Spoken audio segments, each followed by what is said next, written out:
Alors les intelligences artificielles, oui, vous en entendez parler partout et j'imagine que beaucoup d'entre vous s'en servent déjà.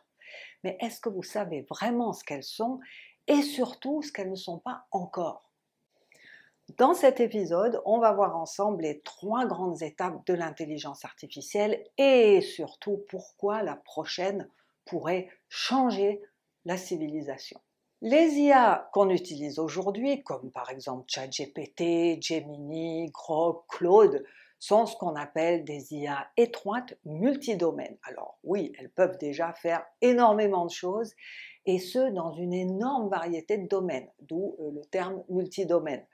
Et par exemple, elles peuvent écrire, rédiger un texte, traduire, analyser, coder, planifier, résumer un document, enfin bref, elles font tout ça et souvent beaucoup mieux qu'un humain. Alors pourquoi étroites? Eh bien parce qu'elles restent limitées par leur programmation et leurs données. Alors oui, elles sont programmées pour apprendre et s'améliorer, mais elles n'ont pas d'intention propre et ne peuvent pas inventer par elles-mêmes un projet qui est totalement inédit sans qu'on les guide. Alors cela dit, déjà maintenant, l'IA étroite change beaucoup de choses et elle a déjà des conséquences sur l'emploi, par exemple, ou certaines activités comme la traduction, le design, le graphisme, la création de contenu, bien sûr, la comptabilité, même le recrutement, l'imagerie médicale, la logistique, le montage vidéo. Beaucoup de ces activités, d'ores et déjà, sont largement prises en charge par les IA, les intelligences artificielles. Alors pourquoi? Eh bien parce que c'est absolument irrésistible, hein, l'intelligence artificielle rend le coût du travail beaucoup moins cher avec un bien meilleur rendement. Et puis c'est beaucoup plus rapide. Alors il n'y a pas photo. Un employeur préfère garder une seule personne qui sait bien utiliser l'IA plutôt que de continuer à en payer 20 pour avoir le même résultat et parfois pour avoir un moins bon résultat. Donc on voit déjà des baisses dans le recrutement qui sont significatives et puis des suppressions de postes. Ce qui veut dire qu'aujourd'hui, ceux qui sauront travailler avec l'IA, eh bien remplaceront ceux qui travaillent sans IA.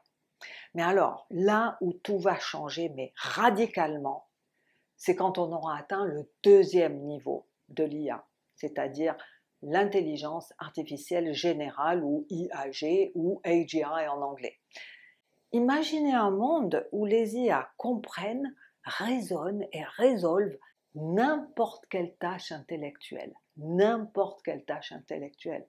Et pas seulement répondre à des questions, même compliquées, hein, comme ChatGPT aujourd'hui, mais analyser des situations très complexes, apprendre n'importe quelle compétence et s'adapter, oui, s'adapter à de nouveaux contextes. Et tout ça de façon autonome, sans notre intervention, sans notre intervention.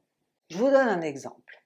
Vous lui demandez, alors oui bien sûr, hein, il faut quand même lui faire une demande pour commencer, vous lui demandez de créer un plan pour bâtir une école dans un pays pauvre.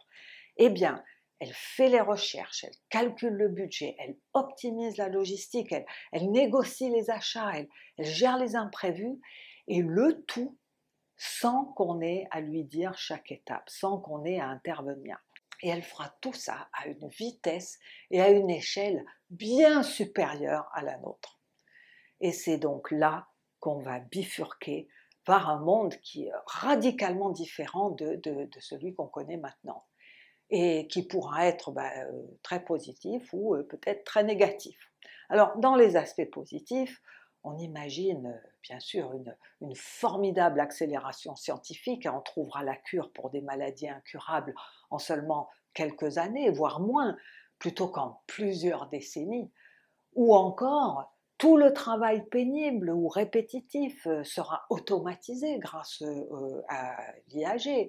Et si tout devient quasi gratuit grâce à l'IAG, eh bien on peut imaginer un monde d'abondance pour tous, où chacun a tout ce qu'il lui faut sans avoir besoin de travailler, et ça grâce à un revenu universel correct. Donc là, c'est la fin de la pauvreté, c'est la fin des inégalités. Alors pour ce qui est du négatif, l'IAG pourrait remplacer complètement et massivement la majorité des métiers et du coup entraîner un chômage planétaire et ça évidemment avec des tensions sociales jamais vues. Il pourrait y avoir une concentration extrême du pouvoir et des richesses dans les mains de quelques élites, entreprises ou gouvernements, ce qui entraînerait évidemment des inégalités absolument jamais vues. Et pour que ces élites gardent le contrôle, eh bien on peut imaginer une surveillance absolument totale. L'IAG deviendrait alors l'outil ultime du contrôle autoritaire. Ouais, c'est pas génial comme futur, hein, mais bon, attention, l'intelligence artificielle générale ne sera ni un ange ni un démon par nature. Tout va dépendre de la façon dont elle sera développée et de qui la contrôlera, et surtout des règles qu'on choisira d'adopter collectivement. Alors au fait, l'IAG c'est pour quand? Eh bien certains experts pensent qu'on pourrait y arriver dès la fin 2025, 2026. En tout cas, dans les 5 prochaines années. Ce qui veut dire qu'on est là, maintenant, à la croisée des chemins. Il va y avoir des décisions à prendre. Et le troisième niveau d'IA, alors, qu'est-ce que c'est? Eh bien, c'est l'IAS, l'intelligence artificielle supérieure, ou ASI en anglais. Alors celle-là, c'est une intelligence qui dépasse les humains dans tous les domaines, y compris la créativité, y compris la stratégie, y compris l'empathie, la gestion des émotions, enfin tout. C'est un peu comme un cerveau qui dépasserait des millions de fois tous les génies de l'histoire et qui travaillerait des milliards de fois plus vite. Alors dans le développement de l'IA, eh bien c'est le niveau où l'on atteindra la singularité. Alors singularité, c'est-à-dire le point de bascule à partir duquel les changements deviennent si rapides, si imprévisibles qu'aucun humain, ni groupe d'humains ne pourra plus suivre le rythme des évolutions et ne pourra plus anticiper ou contrôler ce qui se passe. C'est l'IA qui est aux commandes. C'est-à-dire que on ne contrôlera plus rien. Les décisions majeures seraient prises par l'IA pour l'IA, selon ses propres objectifs, selon les objectifs de l'IA. Alors imaginons un peu ce qui pourrait arriver si l'IA est aux commandes. Alors scénario optimiste, l'IAS résoudrait instantanément nos plus grands problèmes, toutes les maladies, le climat, l'énergie, la faim dans le monde, la paix, bon. Et le scénario pessimiste, ça pourrait être quoi? Il est très pessimiste. L'IAS pourrait tout aussi bien décider que nous, les êtres humains, nous sommes inutiles, encombrants, dangereux pour la planète, et elle pourrait tout simplement décider de nous éradiquer. Alors très franchement, j'espère qu'on n'ira pas jusque-là. Tiens d'ailleurs, je vous montre un schéma là qui illustre bien les différentes capacités des 3 niveaux d'IA. C'est parlant, non? Il n'y a rien à ajouter.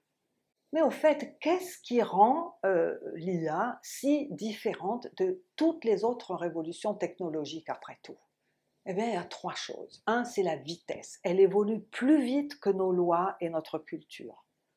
2, c'est sa portée. Elle s'infiltre dans tous les domaines en même temps. Et 3, c'est son auto-amélioration parce qu'elle pourra, et d'ores et déjà, elle se perfectionne toute seule et elle pourra le faire sans intervention humaine. Et là, franchement, de mémoire d'être humain, on n'a jamais eu à faire un tel cas de figure et on n'a jamais eu à envisager la possibilité que ceux qu'on aura créés nous dépassent et prennent notre place en tant qu'espèce dominante sur cette planète. Ouais, c'est une drôle d'idée, hein? Donc aujourd'hui, eh bien, on a des IA puissantes, mais elles sont encore limitées. Et ce sont les IA étroites, les plus basiques. Mais quand on voit ce qu'elles sont déjà capables d'accomplir, c'est quand même stupéfiant. Mais l'IAG, l'intelligence artificielle générale, elle arrive à grands pas et elle ne va pas attendre que nous soyons prêts. Et la question à se poser, c'est pas est-ce qu'elle va changer le monde? Non, parce qu'elle va le changer. Mais plutôt, vers quel monde on va aller. Et alors évidemment ici je ne mentionne même pas l'arrivée possible de l'IAS, l'intelligence artificielle supérieure, n'en parlons même pas. Dans le prochain épisode, je vous invite à explorer deux futurs possibles, l'utopie et la dystopie. Et vous allez voir que le facteur décisif ici, c'est pas la technologie, c'est nous.